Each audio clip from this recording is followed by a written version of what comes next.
I need to correct something from the last video. Previously I operated under the assumption that Solar's call was part of the rescue mission trap.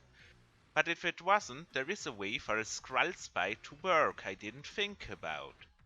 The Skrulls couldn't stop Solar from sending the emergency signal, and the Supreme Intelligence decided to send Carol. The spy then found that out and called the other Skrulls to inform them that Carol would come, and so they decided to prepare an ambush instead of leaving the planet before getting killed.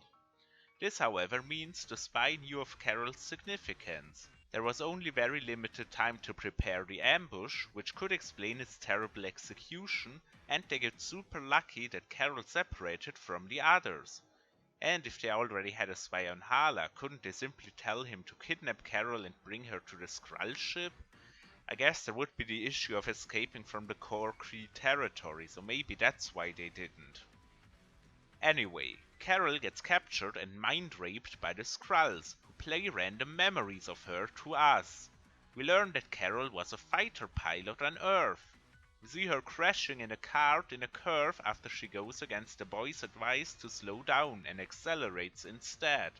Then a man, likely her father, shouts at her she shouldn't be here, and she responds that the man lets him, probably referring to her brother, drive. I wonder if it's because he's an evil sexist or because her mistake put her and the other children in danger. I doubt the movie is telling us that she fucked up and is rightfully reprimanded. So maybe it's supposed to be that her father not supporting her and belittling her instead meant she lacked the training and confidence to drive well, and that she would have managed to stay on track if he supported her more? We see her hanging from a rope with a few guys mocking her that she's too weak and will kill herself. When she jumps to the next rope, she falls several meters down, only surviving because of her meters thick plot armor. Guess she actually was too weak and needed more training. Or is it again people's mean comments tempting her to act rushed, holding her back from reaching her full potential? We see a guy claiming she's too emotional, which is weird because the only strong emotions she has showed in the first 15 minutes of the movie are anger and overconfidence. He also makes the sexist comments that it's called a cockpit for a reason. Har har har. We see her partying with her friend Maria. We see her watching the stars with an older boy, likely her brother. This could be another reason her father was mad she drove the cart. She was too young for it. What am I talking about? It was clearly because of sexist bias. We see her watching the stars with Maria's daughter Monica. Then we get to see the person from Carol's dreams, who is called Dr. Wendy Lawson and owns a cat called Goose. The Skrulls track her memories on Lawson to find an emergency signature and certain coordinates. Then Carol wakes up in the mind rape machine. The Skrulls don't realize she woke up, despite the fact that even primitive 90s Earthling technology would be able to distinguish the brainwaves of a sleeping person and one that's awake. And wouldn't they give her an anesthetic so she wouldn't wake up? Did they give her an anesthetic for Kree that the human body metabolizes faster? A good question. For another time. Anyway, because the Skrull tech is too retarded to recognize her awakening, she has the time to melt her restraints on her arms and smash those on her legs. The Skrull leader Talos stops one of his men from firing a blaster at her, and she beats up the Skrulls with ease. She pins down Talos and is ready to punch him. Before we watch the scene, I want you to know that Talos is actually the good guy, and it were the Kree who manipulated her memories.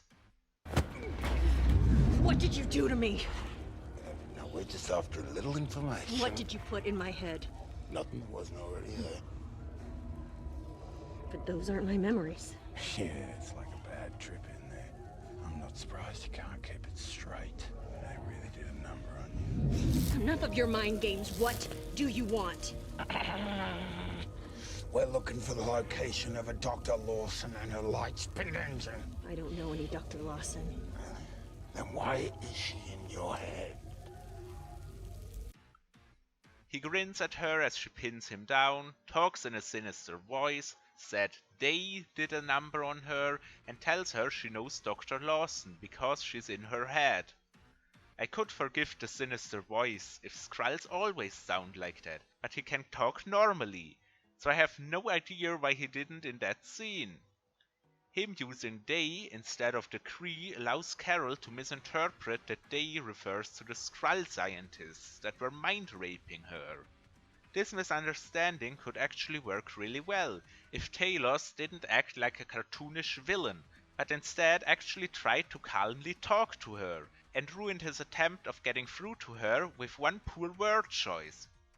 Ah well, because Talos did everything in his power to look like the villain, Carol throws him through the room and beats up more Skrulls, while trying to get rid of the binding on her hands. She gets tasered again, but this time it doesn't do shit. Even when she gets tasered by 3 Skrulls simultaneously, she doesn't faint, even though back on Torfa she passed out from 2 shocks. This wonderful use of plot armor allows her to break the bindings on her hands accidentally, ripping a hole in the Skrull ship that sucks multiple Skrulls into space, to die a gruesome death. Sadly, Carol isn't sucked out with them, and we have to endure 1 hour and 42 minutes more of this nonsensical movie. Carol retrieves her boots, blasts a monitor that shows the cockpit guy memory, and then hijacks an escape pod before this happens.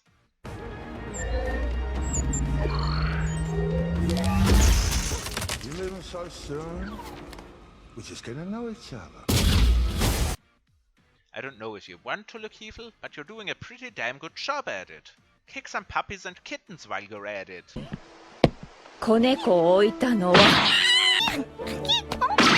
子犬と小アザラシを置いたのは Also, didn't Taylor stop a guy from shooting her earlier? I guess he said not yet to him, so it isn't a total contradiction to his previous action. But the only reasonable explanation for the shot I can come up with is that he didn't aim for her, but for a control panel, so she couldn't start the escape pod and could be captured alive. But if that was the plan, it failed miserably, because the control panel still works afterward. Carol sends a blast into his direction and manages to escape. Almost like shooting a second time would have been smarter than throwing out the villain one-liner. And let's say Taylor's plan succeeded and he stopped Carol from taking off. What would he do next? Knock her out and then share an escape pod with her? Even if we ignore that Carol is overpowered as fuck and would kick his ass, it wouldn't make sense. The escape pods only offer space for one person, and they can't stay in the exploding ship. So Taylor's plan was to stop her escape, overpower her through unknown means, and then what? You never think these things through. Talos really needs an Uncle Iroh. The writers need him even more now that I think about it. They could have avoided that part of the problem if they just wrote escape pods to fit 2 people. That would actually make a lot of sense, because it would allow Skrulls to take wounded or unconscious comrades with them and drive them to safety. Anyway, Carol's escape pod shatters as it enters the atmosphere of Earth and the debris hits the city, which has no impact on the technological advancement of our planet. Never mind that Spider-Man Homecoming, a movie that came out 2 years prior, established that alien tech is a big deal for the US government and criminals alike, that will influence life on Earth greatly. But fuck keeping the universe consistent. Carol crashes full speed through the roof of a Blockbuster store, and despite not having any protection from the escape pod that crumbled before impact, she's completely undamaged, indicating that her body is about as strong as that of a literal god, and stronger than the Iron Man suit. Damn, she didn't even leave a crater.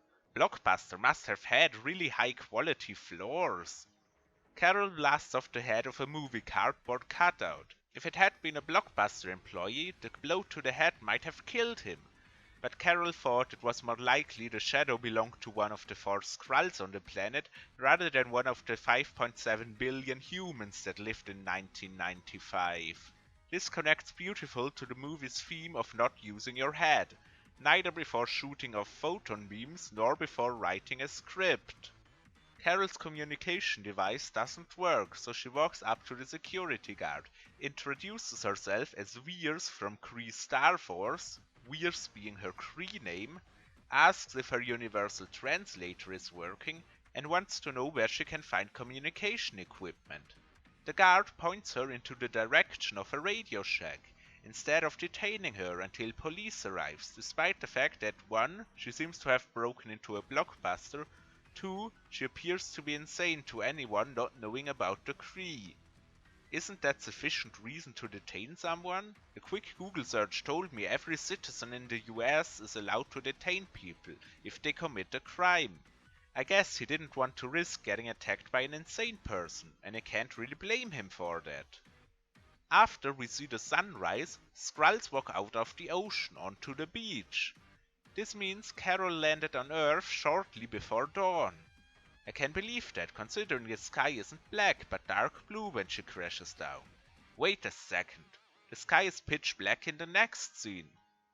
I mean, I get that you can't shoot an entire movie scene in the short period of daybreak, but why would the sky go from dark blue to pitch black to daylight? Wouldn't black, dark blue, daylight make more sense? Anyway, the Skrulls see some surfers and transform into them. You heard right. Green aliens emerge out of the ocean and transform into a bunch of people that are nearby. Carol's crash landing at the blockbuster was more subtle. Just hope they do it better when their infiltration is planned, or the Kree look pretty damn stupid for letting Skrull invasions happen over and over again. In the meantime, Carol managed to repair her communication device by linking it up to a phone booth. Interesting. Kree and human technology is compatible. Good that it's not Skrull tech that's compatible, or the debris from the Skrull escape pod would cause even more problems. Carol informs Star Force that the Skrulls want to find Dr. Lawson and get their hands on the Lightspeed engine to invade new galaxies. This sounds like an urgent matter, but when you realize that our galaxy, the Milky Way, and Andromeda are 2.5 million light years apart, meaning it takes 2.5 million years at light speed to travel from one galaxy to the other, you realize it isn't. I seriously doubt that natural selection will allow Skrulls and Kree to even survive 1 million more years. And even if they do, 2.5 million years should be enough time to prepare anti-Skrull measures on the Kree planets in the other galaxy. Carol explains that she believes that the Skrulls used the mindraped machine to get Solar's security code, and thus were able to impersonate him. This is a very good explanation of how a Skrull was able to know his code, and means Solar might be still alive. I wonder what they will do with that plot thread. Oh, they do absolutely nothing with it. Yonrog tells her to stay where she is until they'll arrive in about 22 hours. But Carol says she can't because the Skrulls might get the Lightspeed engine before they arrive.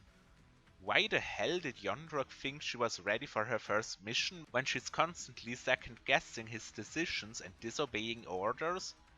And this plot point hasn't even reached peak stupid yet. Before Yonrog can convince her to stay where she is, the connection to her comrades is interrupted, and a robot voice tells Carol that she needs a long-distance company access code to continue the call, which actually made me chuckle. Minerva mentions that she was on Earth before and calls it a shithole, meaning that the blue woman is racist and bad.